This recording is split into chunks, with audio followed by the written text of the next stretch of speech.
So here's my first question. Have you recovered from last week? A lot of information, important information. 2 words you should have taken away from last week. They are? Good. Protos first, deuteros second. The temple tabernacle represents 2 worlds. The protos, the holy place, this world. The deuteros, the holy of holies, the world to come. The priesthood, the high priest of the Aaronic order brings blood from a sacrifice in the protos into the deuteros to make atonement 1 day a year on Yom Kippur in the earthly temple. Our high priest of the Melchizedekian order brought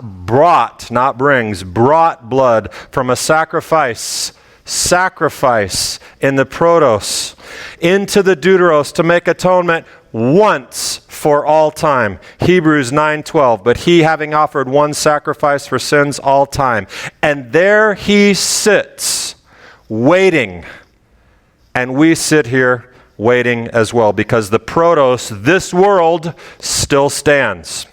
Remember, it's a sign for the present age. Remember this?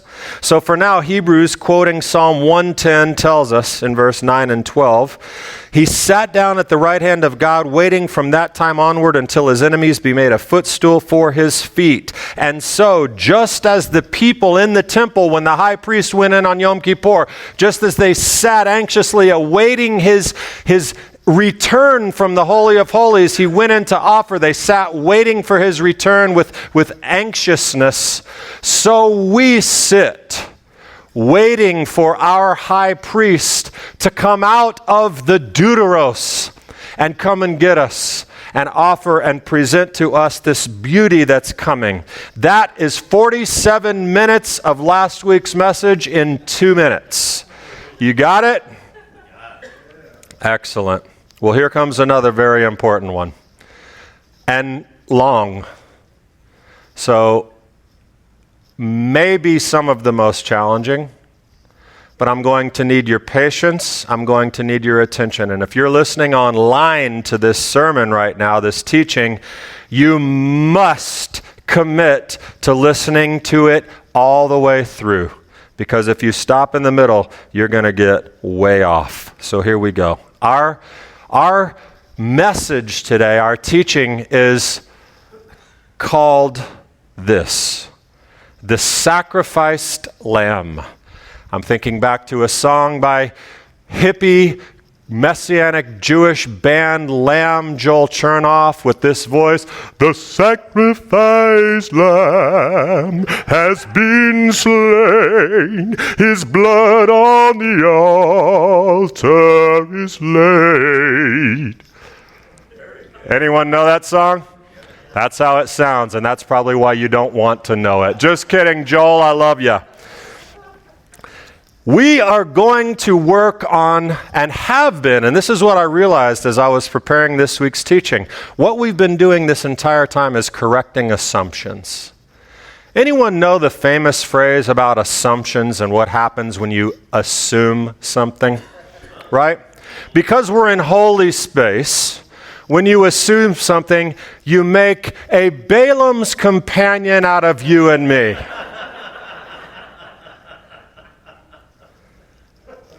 We can tie it to the Torah, right? But we've been working on correcting some assumptions, some staples, pillars, foundations of Christian theology. Things that for 1900 plus years have been taught and assumed to be the truth. And we've uncovered the assumptions, for instance, that it's assumed that Yeshua did away with the Torah, that Yeshua did away with the priesthood, that the Torah is done away with. We've uncovered them. We've explained where they came from. We've evaluated them through the scriptures from a Jewish perspective, historically, contextually, honestly. And in the end, what did we find? We found that these assumptions are incorrect. That's what we've found. That's what we've worked on. And so assumptions can be dangerous, and instead of going with the classic translation, and instead of going with the Balaam's companion, let's just say when you assume, it's possible you could make a butt out of you and me. I can't believe he's saying that in holy space. Stick with me. Because in essence, what we've done over the course of this series is raised some pretty important buts about some very fundamental assumptions about the book of Hebrews, about the Bible as a whole, about the entire Christian perspective. For instance, Yeshua ended the priesthood and it's useless. But the Torah says the Aaronic priesthood is eternal. It's a statute forever. And where there is a temple, God will have his man. Jeremiah 33:18. You remember this? He'll never fail to have a man to stand before me continually to offer burnt offerings. So to say that Yeshua did away with the priesthood and it's useless, well, but Yeshua destroyed the temple. He made it irrelevant. But the apostles continued to go to the temple even after his death. And the prophets, they promised that there's another one coming. Yeshua brought the new covenant and we're living under it. But where are the better promises? We're not living in that golden age. We're still struggling. We're living out, not living perfectly obedient lives. Yeshua did away with our responsibility, thank God, to the Torah and to the law and the responsibility we have to live that. But the Torah is the foundation of the new covenant. It's what's going to be written on our hearts and minds. But I've saved the best but for last. There are many more, by the way. But every assumption has proven to be false because there's a but. Remember the name of this series, A Better Covenant, Yeshua and the Sacrificial System. That's the name of the last 15 weeks of teaching. So I owe you, if we're going to call it Yeshua and the Sacrificial System, I owe you something about Yeshua and sacrifice. And so that's today. Yeshua, the sacrifice lamb. Here's the assumption. Jesus is a sacrifice, a sin offering. And it's not difficult to arrive at this assumption to conclusion. Just as people are destined to die once and after that to face judgment, so Messiah was sacrificed once to take away many sins. This is from the book we're studying. Day after day, every priest stands and performs his religious duties. Again and again, he offers the same sacrifices, which can never take away sins. But when this priest, that's Yeshua, the high priest, had offered for all time one sacrifice for sins, he sat down at the right hand of God. Ephesians, follow God's example, therefore, as dearly loved children. Walk in the way of love, just as Messiah loved us, and gave himself up as a fragrant offering and sacrifice to God. So we have the author of Hebrews, now we have Paul, we have John. The next day, John saw Yeshua coming toward him and said, "Look, the Lamb of God, who takes away the sin of the world." And Romans, and Messiah Yeshua, whom God displayed publicly as a fancy word, propitiation, sacrifice in his blood through faith. And this one, for sure, Isaiah 53. But the Lord was pleased to crush him, putting him to grief, if he would render himself as a guilt offering, a sacrifice, right? So here's where that lands us in the Christian mind, which is the prevalent mind when it comes to the understanding of Hebrews and Jesus. I'm reading to you from a website called allaboutfollowingjesus.com, which that's great because that makes it very easy. If I want to follow Jesus, all I need to do is go to All About Following Jesus, and it should have the answers. So here's what it says. The blood shed by bulls and goats under Moses delayed God's wrath against sin. And he quotes Hebrews for these. Did I put that up here? No, I didn't. The blood shed by bulls and goats under Moses delayed God's wrath against sin. An animal's blood had to be endlessly and repeatedly shed because it couldn't once for all remove sins. Their blood could cleanse the instruments and symbols of forgiveness, but only human blood could cleanse human beings. Wow, that's a big assumption. Somehow or another, I have missed that in the Torah. Do we really know and understand what was just communicated right there? Because I'm telling you, this is the assumed truth. Here's the assumption. In the early days, people sinned and brought bulls and goats to get rid of those sins. Side note, does that sound like a good idea? Does that sound like an all-knowing, smart God would, and this has nothing to do with what I'm talking about, does that sound like a good plan? My neighbor accidentally scalped my grass when he cut it. I'm going to kill him. And it's just fine, because I can bring a goat, and that will take care of it. Well, actually, since it's murder, I'll bring a bull. It's kind of a big deal.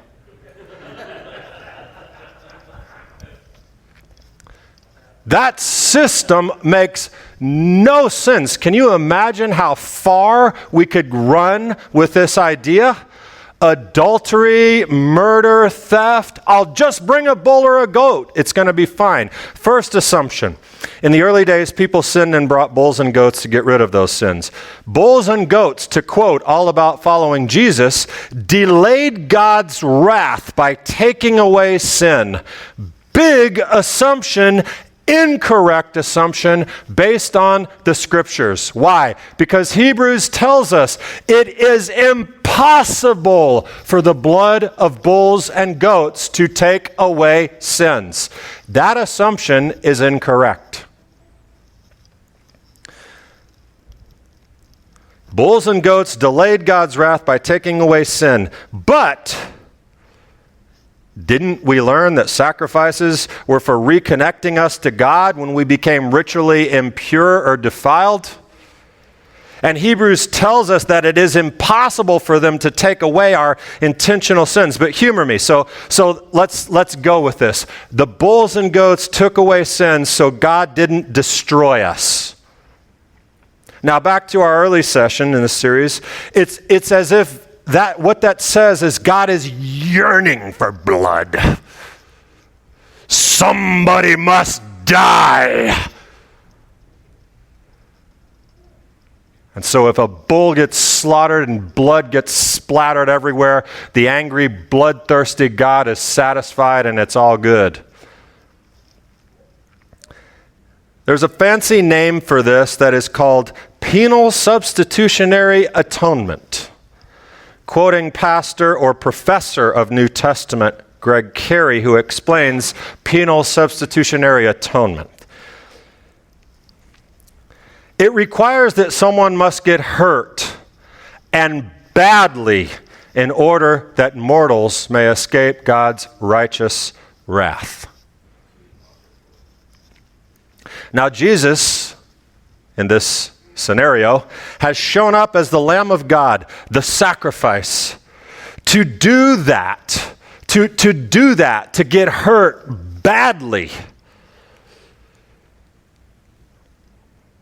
with human blood. Because unbeknownst to me, according to All About Following Jesus, human blood is God's well-known solution. So he poured out his blood as the ultimate sacrifice, thereby eliminating the need for bulls and goats. So, what do we have here? Well, for us, it's a matter of convenience. No more messing with farm animals. We don't have to bring a bull or a goat because what they did, Jesus just did. For the bulls and goats, it's a new lease on life. think of how many will not have to die because Jesus came and did that. Thus, the conclusion is Jesus is a sacrifice. And here it comes, brothers and sisters. But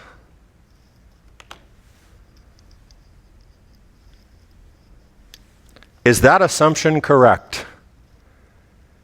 Can that actually work? And for this discussion, for this rebuttal,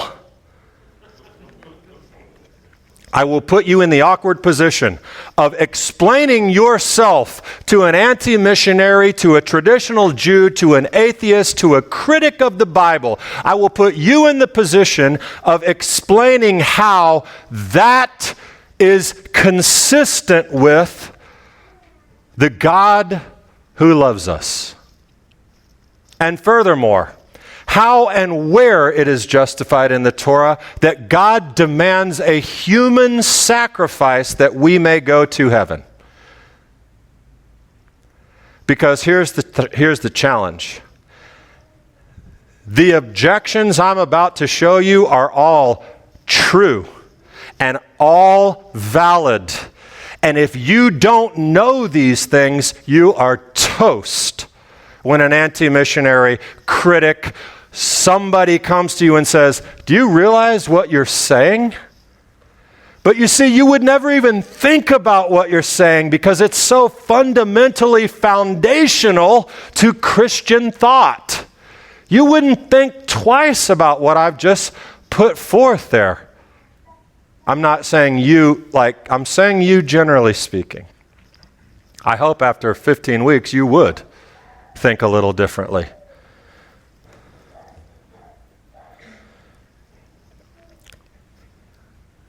The requirements of sacrifice. And I'm going to go through these very, very quickly, so you may want to jot them down because you're probably not going to remember them. Or you can go back and listen when you have a notepad in front of you. The requirements of sacrifice. Jesus was a sacrifice, but a sacrifice was an animal from the flock or herd. A sacrifice is a clean, kosher, unblemished animal. Nowhere does the Torah offer the qualifications for humans to be sacrificed. Jesus was a sacrifice, but sacrifices were only allowed in the temple by the service of the priests. Yeshua was crucified outside the temple walls by a group of idolatrous, pagan, polytheistic Romans. Jesus was a sacrifice, but there is a specific way in which the sacrifices were to be offered. And it's centered on compassion and mercy and a humane death. Even today, a prescribed way of killing things that's found, or of preparing things for meat, kosher slaughter occurs with a slice across the jugular vein. This is from Deuteronomy 12:21, where God said, you can eat meat, but you're going to kill it the way I told you to kill it. And how did he tell them to kill it? Kosher, humane, quick. Cut the jugular. 2 to 3 seconds, the animal is unconscious, and that's it. Sacrifices were clean, kosher, unblemished animals that were killed in a humane way. The idea of a tortured animal, beaten, bloodied, with its hide ripped off and just covered with spit and blood and horrible things, would never be an acceptable sacrifice in the temple. Yeshua was a sacrifice for sin. I mean, for goodness sakes, he was killed on Passover. But Passover sacrifice wasn't about sin. That was Yom Kippur. And the Passover sacrifice, the Yom Kippur sacrifice wasn't a lamb. It was a bull and goat.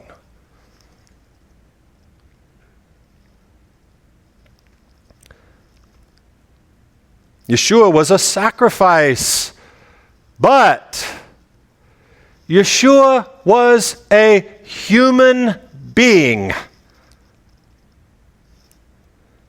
Human sacrifice is repugnant before God. As a matter of fact, it is prohibited. As a matter of fact, the thought never even entered his mind, according to the book of Jeremiah chapter 32.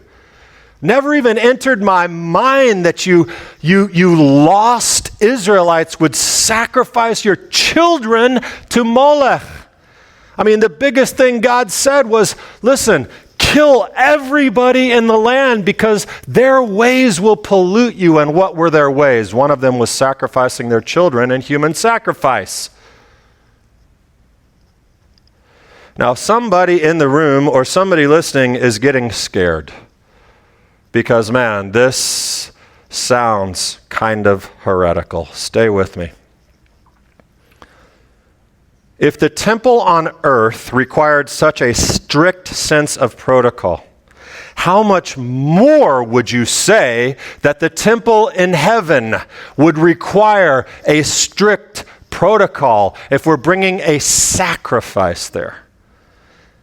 If Yeshua's sacrifice was to be the sacrifice to replace all sacrifices, shouldn't it have been conducted in alignment with at least some of the Torah's prescribed methods for sacrifice? Wouldn't that make sense?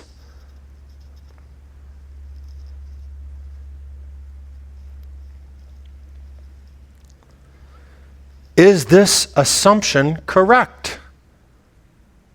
Jesus was a sacrifice.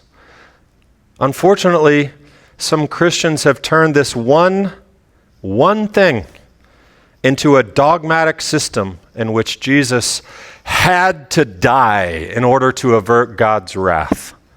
I'm quoting this professor of New Testament again, Greg Carey. Some even go so far as imagining God punishing Jesus, which is an extremely bizarre concept when you think of the incarnation and how Yeshua came to be.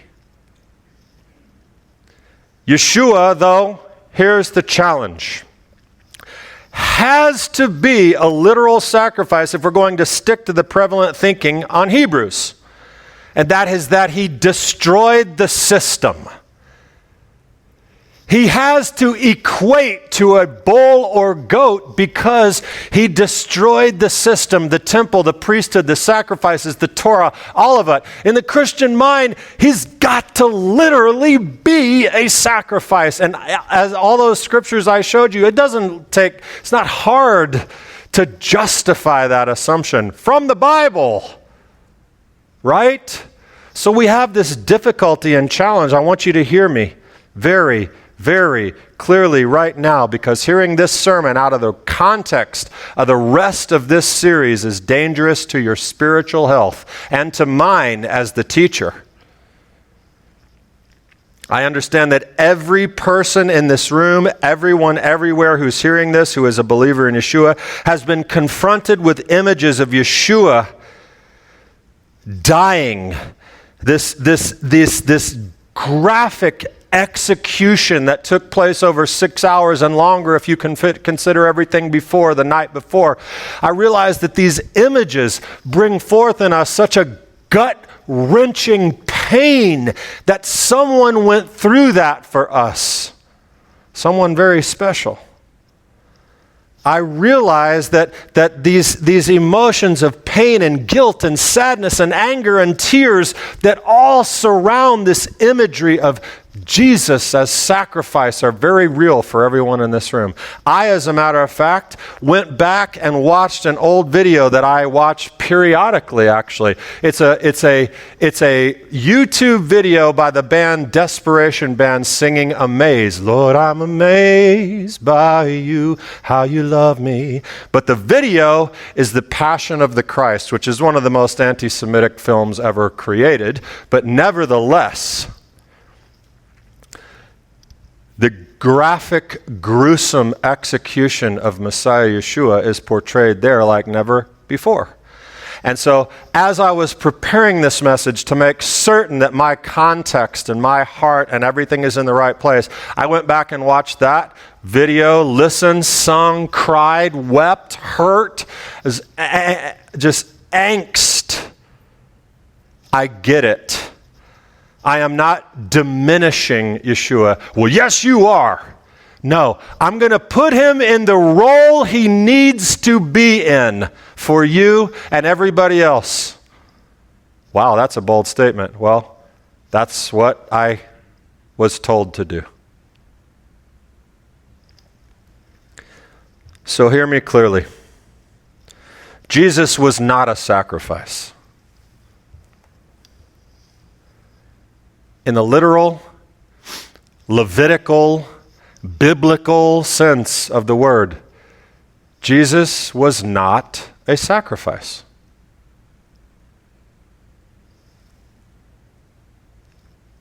He was like nothing on earth. Just like he was not a priest like the Aaronic order, just like his venue where he figuratively carried his blood is not the temple on earth, it's the temple in heaven. He's a priest like Melchizedek, not Aaron. He went into the divine, the supernal holy of holies in heaven, not on earth. So too his sacrifice was not like any other sacrifice that took place on this earth. It couldn't. And this was ordained from before the foundations of the world, before there even was a sacrificial system.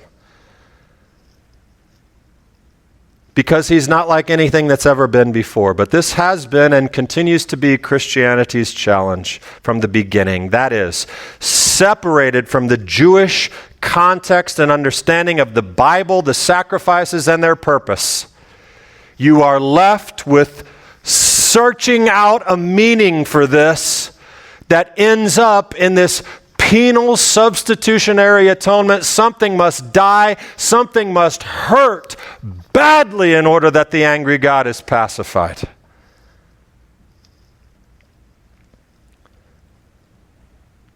Yeshua was not a sacrifice in the Levitical Torah sense of the word, but, and here comes your answer to the critic, to the anti-missionary, to the confused person who's trying to figure out how human sacrifice flows into this. Yeshua was not a sacrifice in the literal sense, but the authors of the Gospels and the apostolic writings use all of these sacrifice metaphors because they saw so very clearly what Yeshua had done. And they saw it in a Jewish perspective, in a temple-healthy, priest-healthy,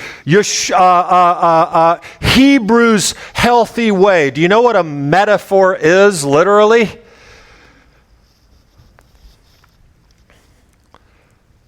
I don't know what a metaphor is because it's not defined here. A figure of speech in which a word or phrase is applied to an object or act to which it is not literally applicable. That is a metaphor. And so the apostles and all of the writers used a metaphor for Yeshua as a sacrifice. Do you know why? Because Yeshua does what a sacrifice does. What does a sacrifice do?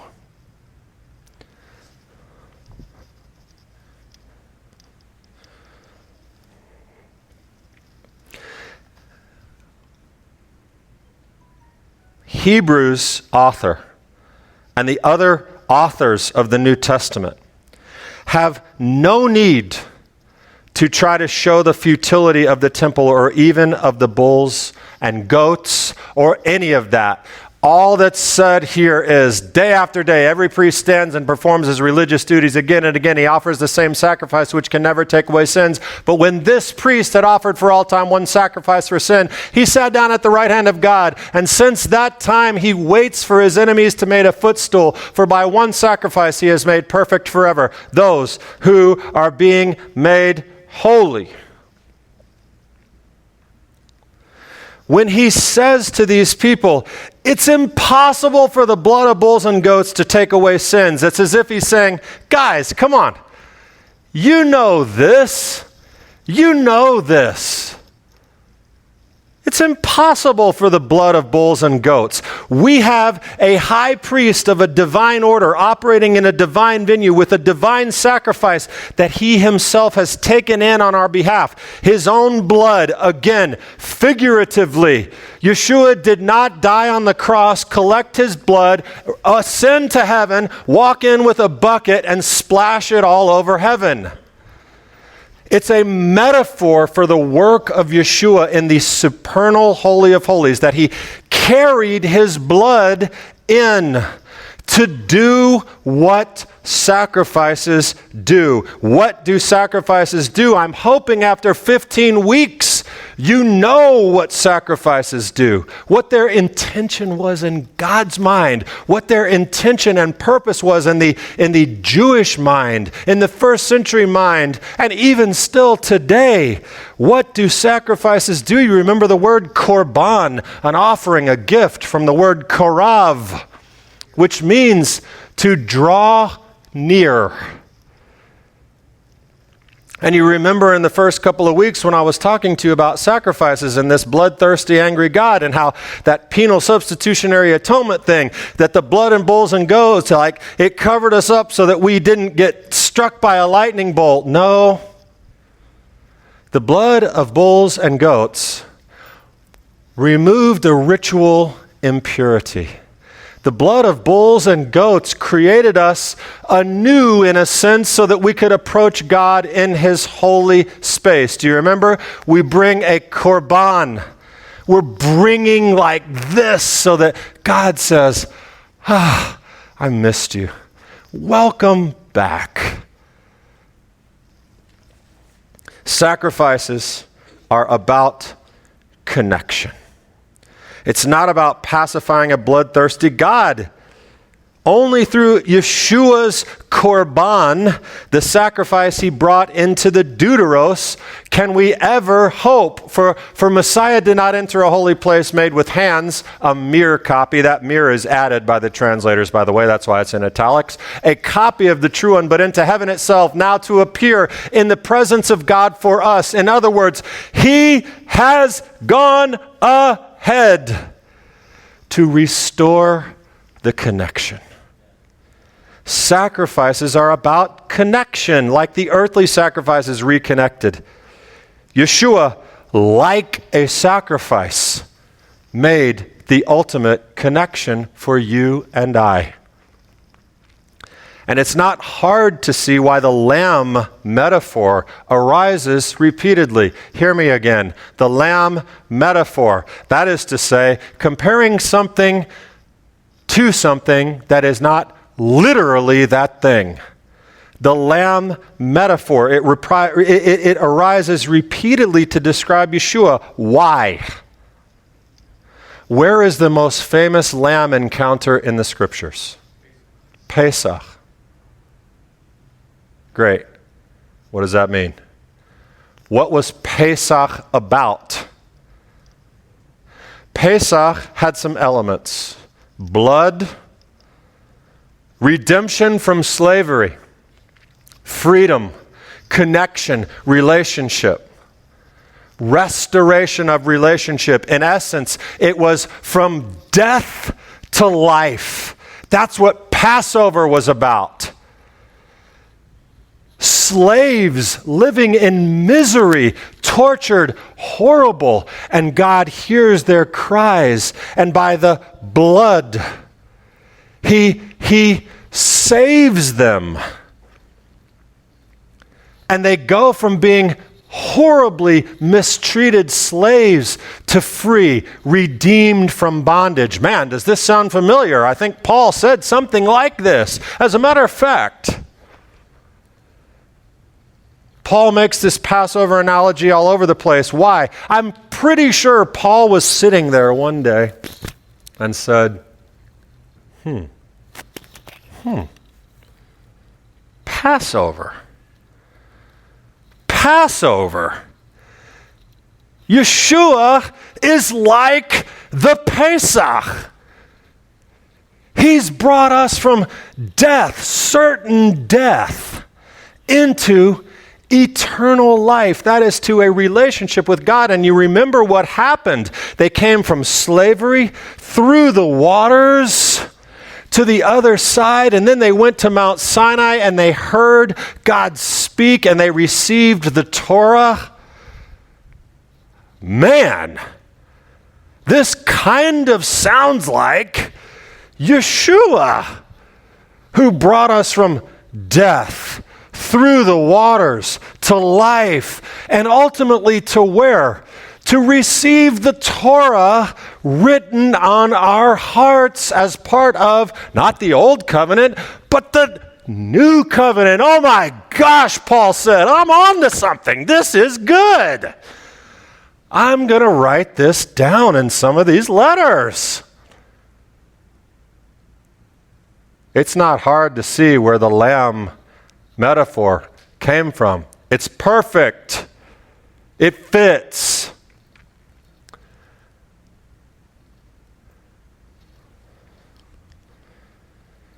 Our high priest is the mediator of this new covenant. Remember, new, novel, never experienced, not renewed. He is the mediator of a new covenant so that, since a death has taken place for the redemption of the transgressions that were committed under the first, the protos, those who have been called may receive the promise of eternal inheritance. Something that had never been possible and could not have been achieved any other way was created, achieved, cemented, secured for all time by the blood of Messiah Yeshua.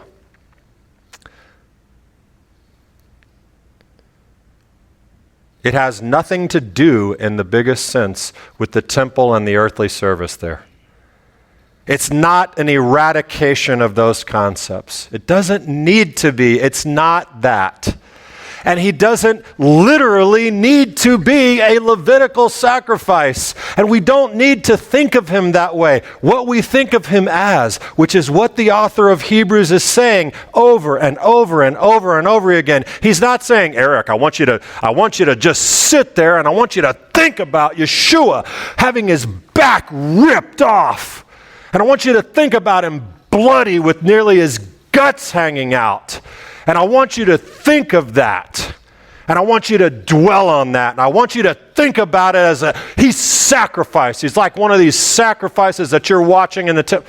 Well, author of Hebrews, no, he's not. He wasn't a Levitical sacrifice. The author of Hebrews takes a very different tact, though he has sacrifice all in there, because it's a metaphor for what the high priest did. That is the message of Hebrews that he wants them to get. Yeshua is our high priest. And he is a doozy of one.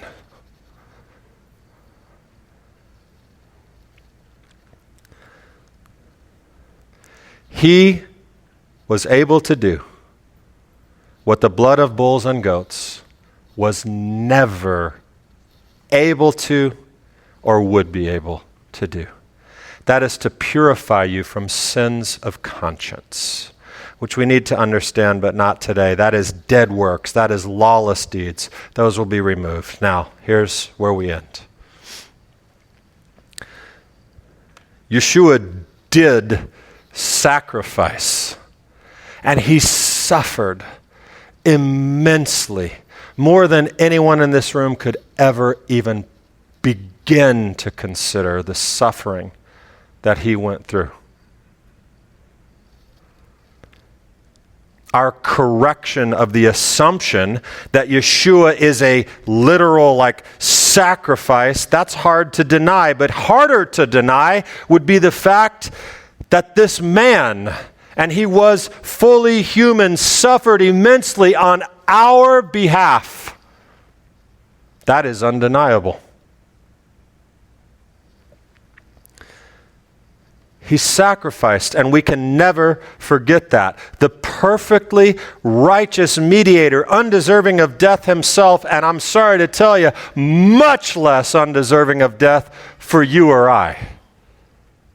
He suffered, and he sacrificed himself. He suffered and died and quite literally shed his blood. Why?